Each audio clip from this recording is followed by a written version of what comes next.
muli nating idinidiin ang batayang prinsipyo natin sa tuwid na daan. Ang taong bayan lamang ang boss, wala nang iba.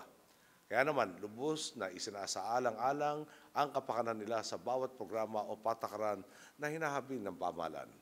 Magandang halimbawa po dito ay ang diskwento caravan na umiikot sa Kamaynilan at sa mga probinsya na nagbibigay ng hanggang 70% baksak presyo sa mga pangunahing pangangailangan gaya ng gulay, sardinas, processed meat at tinapay. Maging ang mga namumuhunan, batid ang halaga ng pagkakaroon ng mataas na uri ng produkto.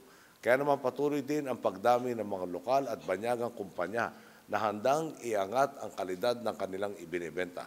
Mula Enero hanggang Setyembre ng taong ito, may halos 2,800 na import commodity clearance certificates nang naibigay ang DTI sa mga importers na nagawang abutin ang Philippine National Standards.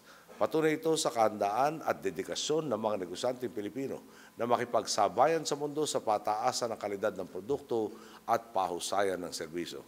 Ngayon, kung sakaling may negosyanteng umabuso, talaga namang mababang uri ng produkto o serbisyo ang natanggap ni Pedro, maaari na itong i-report sa pinakamalapit na Consumer Welfare Desk sa inyong lugar para agad na maaksyonan.